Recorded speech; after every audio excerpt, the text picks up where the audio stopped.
Howdy y'all, Jack here with Ictrick Studios, and welcome back to another episode of Just Some Rambling. Sorry there was no episode last week if you really care, but I was just busy with stuff, and then didn't really have much to talk about. There was no Michigan game. There's still a Bears game, but their season is pretty much over, so I didn't really feel like talking about it, because they suck anyways. But, let's just hop into it. Let's start things off per usual with the Michigan game. It was a rivalry game. It was for the Paul Bunyan Trophy, uh, Michigan State. Michigan. Uh, it was not really a close game. It was happy with that, obviously. Shea Patterson probably had his best game of his career, just about. Four touchdowns, no interceptions. They've just pretty much controlled the game the whole time. Not completely unexpected because Michigan State has not been up to snuff this year, unfortunately, because you always want your conference to be competitive. Um, they at least doubled their offensive production than the previous year because I'm pretty sure last year they were kept under 100 yards. Yeah, the offense moved well. They had 5 touchdowns. They had like 3 field goals. They only punted once. So all around, like pretty much since the second half of the Penn State game, they've been really good. They have Indiana next week, which could still be a tough game because Indiana has actually been playing well this year. And the following week, obviously, Michigan, Ohio State, uh, which I'm not confident in it at all. I'm still pretty sure. I'm still in the camp that Ohio State's the best team in the country because they're just rolling over everybody. I don't think any of their games have been close. All right, let's just hop over to the Bears game.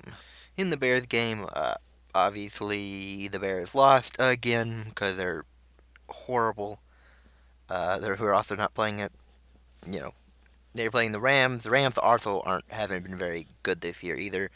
The Bears lost 17-7. It was in LA. Um, there's a talk of the town comes down to the end of the game when Mitch Trubisky got taken out of the game. Whether or not there's actually a hip injury or not is up for debate. If the hip injury was known about to the point where they're talking about it, it kind of makes some of the play calling questionable, especially the option play they ran when apparently Mitch already had the beginnings of the hip injury. So, it just doesn't really make sense. So, it might have been an actual benching kind of hidden behind an injury. And that brings up a whole another thing on whether or not Ryan Pace was aware of the benching possibly happening. Because if he wasn't, this is going to lead to a whole, hierarchy fight over for power. So yeah, they haven't been very good. So maybe everybody deserves to get fired. Yeah. Anyways, let's hop over to the next topic. The next topic I want to talk about is the third college football playoff rankings. Uh, this this has kind of been the reason why I moved this thing over to Wednesday because I kind of want to talk about this as opposed to doing this on Monday because I don't want to talk about a whole week, late and whatnot. Anyways, so you have LSU 1, Ohio State 2, Clemson 3, Georgia 4. That is I mean, I think Georgia is still overranked at the moment. I would have put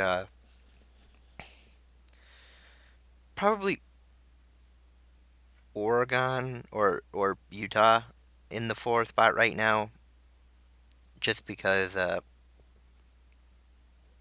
Georgia's loss is not good at all, and I just want to have at least representation from 4 different conferences because we don't really need two from the same conference again. But also, again, this is way too early to even really matter in the long scheme run of things.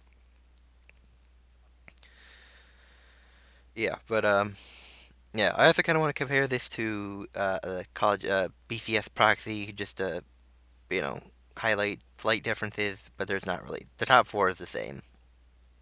Actually, yeah, I think the top six is all the same. But yeah, I like the thing I kind of miss about the BCS is actually did prefer the BCS polling system as opposed to the college football playoff polling system. I think what would it be? It's the coaches, the six computers, and then it was the Harris poll. The Harris poll doesn't exist anymore, but I always felt that was a more accurate representation of the rankings than this 12-person committee. Because obviously the coaches poll has a bunch of coaches voting, so that makes sense. The Harris poll was regular people polling, but it was like 120, so I think that gets rid of any bias that would have existed because they all would have canceled it out, especially with that big of a sample size, as opposed to just 12. And then the computers, I always like the computers because computers is algorithms don't change, so you know what you're getting when you're getting them, as opposed to the college football playoff committee, which you just get whatever the heck they put out every week, and they don't really do the best at defending their decisions. So obviously the proxy isn't 100% accurate to what it would be now since the Harris poll doesn't exist, and the two human polls they use in the proxy, the AP and the coaches, are heavily swayed by the committee poll now, which is disappointing. But what can you say? But yeah, they have the same top six. So LSU, Ohio State, Clemson, Georgia, Alabama, Oregon, and then but then they had Oklahoma, Penn State, Utah instead of Utah, Penn State, Oklahoma. So and then college football playoff has Minnesota 10, and 10 is Florida for the BCS Proxy. And if you want to take a look at the BCS Proxy for yourself, if you go to the Calling Matrix website, it's literally one of the first links. It will say like BCS Proxy week, whatever week we're in, which is week 12 right now. But if you're looking later, it'd be week whatever. All right, the next topic I want to touch on is going to be rather short, but obviously within the news. The Colin Kaepernick situation. Obviously, the NFL decided they like suddenly they were going to give him a tryout in Atlanta, and then at the last moment, 12 teams are getting there. He decides I don't want to do the NFL one. I'm going to do my own because I can't bring the media to the NFL one. So he does it like 60 miles away in a high school state field. Uh, so obviously that's a big kerfuffle and whatnot. Uh, Obviously, if he actually wants to get back in the league, that was the horribly wrong decision to make. But I don't think he really wants to get back in the league. It just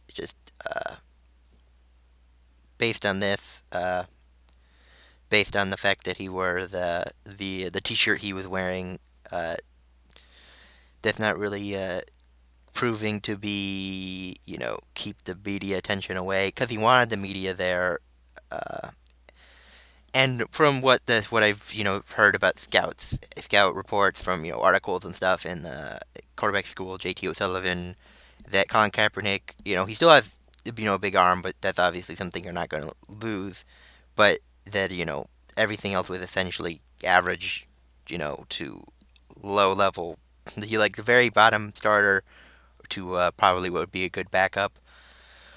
But obviously he brings up so much media attention and so much you know questions, political questions.